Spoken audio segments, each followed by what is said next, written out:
Welcome to Deep Dive again. Today's mission is, well, arguably the most ambitious we've ever taken on. We are going to apply the absolute pinnacle of academic rigor, the gold standard of research methodology, to a theory that, if it's true, suggests all of that rigor is essentially a highly sophisticated smokescreen. It's an extraordinary undertaking, isn't it? Attempting to validate a theory that sort of undermines the very concept of unique human intellect. Your source material really lays out two completely contrasting worlds. On one hand, you've got the systematic checklist for evidence validation, and on the other, this stark, really provocative philosophical claim about who we actually are. Precisely.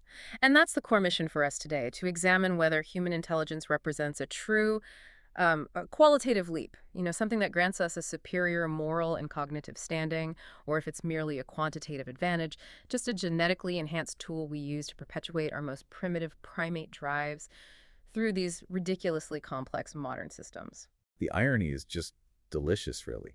We have to figure out how to use things like SNIP metrics and the PICO framework tools designed specifically to remove bias. To look at a theory that argues we are fundamentally incapable of escaping that bias in the first place. That's where the tension truly begins. Okay, let's unpack this. We should probably start at the foundation. How the academic world even constructs verifiable knowledge. Your sources detail the 6 generic steps for a review, starting with, formulating the question, then searching, screening, quality assessment, and so on. But before any of that, the question itself has to be absolutely precise. And that all begins with conceptual analysis. This is really the act of defining the terms of engagement. When you're creating a research question, you have to focus exclusively on the core ideas, the nouns, and be ruthless about discarding the verbs and adverbs. Verbs like evaluate or discuss. They only describe the process of the research. They don't define the subject. And the sources really hammer this point home. Balance is everything. You can't just throw every related concept into the pot. Experts advise finding that sweet spot, which is typically 2 to 4 main concepts. If you only use 1 or 2, your search results will just be, well, overwhelmingly broad. Too much noise. Exactly.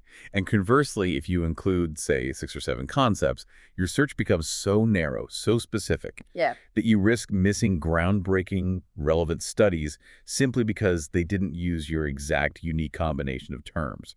The search itself becomes constricting.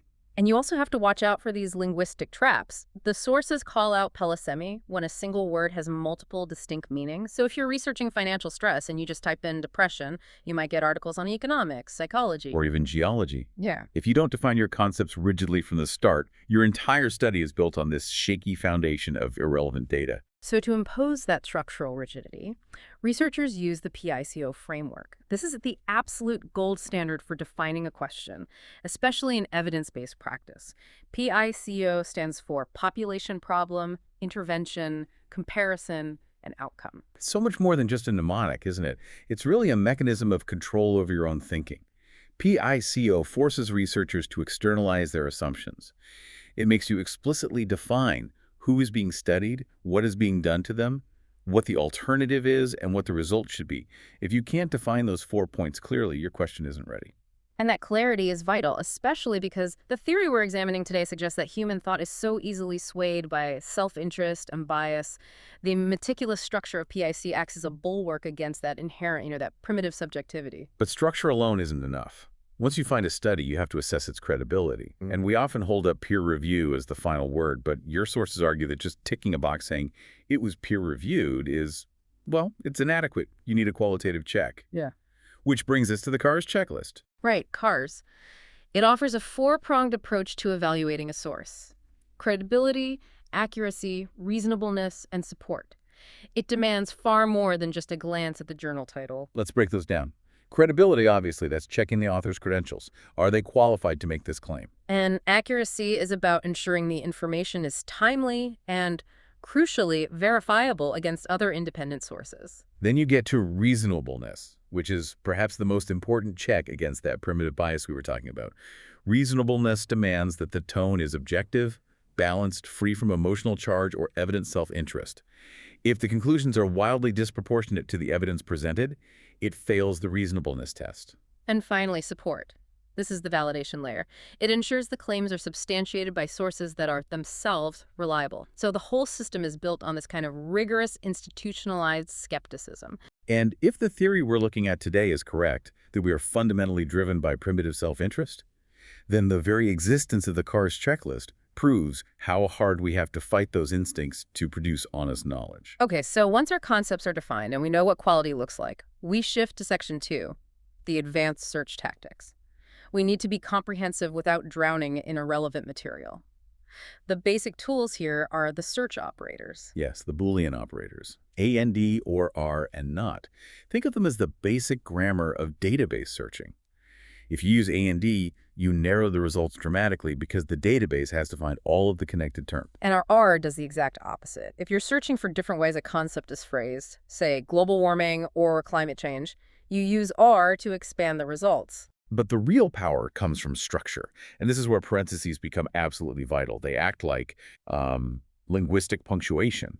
If you have a group of synonyms connected by OR, you must enclose them in parentheses. That tells the database to run that group first, before connecting it to other concepts with AND. Without the parentheses, your entire search logic just collapses into useless noise. That structural consistency ensures integrity, but it also depends on finding the key foundational studies in the first place. Let's talk about seminal works. Ah, the classics. Seminal works are the foundational texts that underpin an entire field. They're usually older, often a decade or more, written by major theorists and commonly called influential or groundbreaking. And the trick is finding them efficiently. The key indicator isn't age, it's influence, measured through citation count. You can often see this with tools like Google Scholar's cited by function. It's a fantastic tool. If your search gives you articles that are too basic, you check those articles cited by lists. That immediately points you to the newer, more specific research. And if your results are too specific, you look in their references section for the foundational works they relied on. It's a constant cross-referencing process. Now, to truly gauge the prestige of a source, we need metrics. The easiest one is the Journal Impact Factor, or JIF. That's just the average number of citations the journal got in the last 2 years. But JI has a known bias. It tends to favor fields that publish and cite very quickly, like biochemistry. So to account for that, you have the Esimago Journal Rank, or SJR, which weights citations based on the prestige of the citing journal. A citation from Nature counts for more than one from a small, niche journal. Yet, the most sophisticated tool for comparing across different disciplines is the Source Normalized Impact per Paper, or SNIP.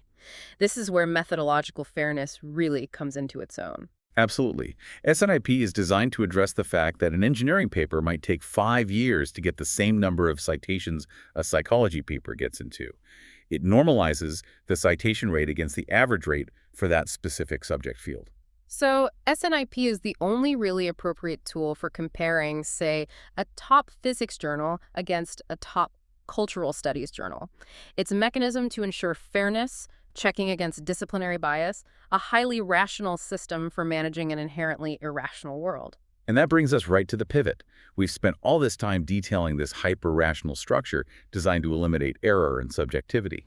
But now we have to confront the theory in your source material that suggests this entire rational edifice is, well, merely a sophisticated facade. Right. The controversial core theory posits that human intellect is not a qualitative breakthrough, but merely a quantitative, hyper-developed tool. A genetic accident, as the sources put it. It suggests that reason isn't a superior state of being, it's just a bigger, sharper weapon. The metaphor is quite striking. Imagine a lion born with a claw twice the size of any other lion. It will dominate its environment, it will build complex hunting strategies, but its fundamental motivation remains identical to every other lion: catch dinner and reproduce. Our intelligence is just that hyper-developed claw.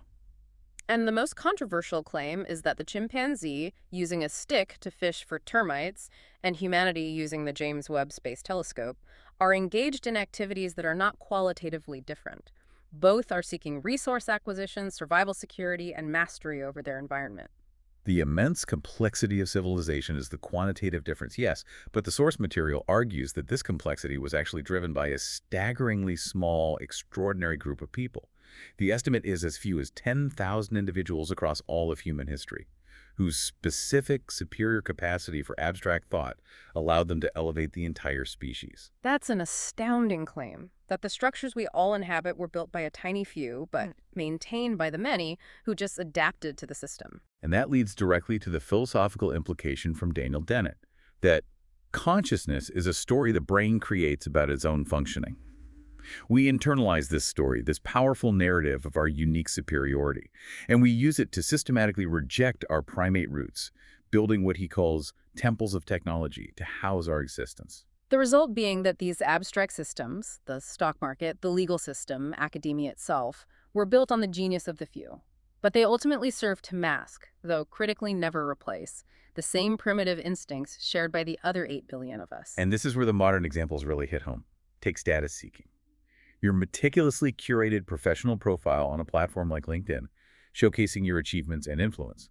That is fundamentally the digital, industrialized version of a chimpanzee's ritualistic display of dominance. The setting is different, but the chemical motivation is identical. And resource accumulation. When someone aggressively manages their investment portfolio or trades Bitcoin, that's just the algorithmic evolution of a monkey hoarding nuts or an alpha primate collecting the best foraging grounds.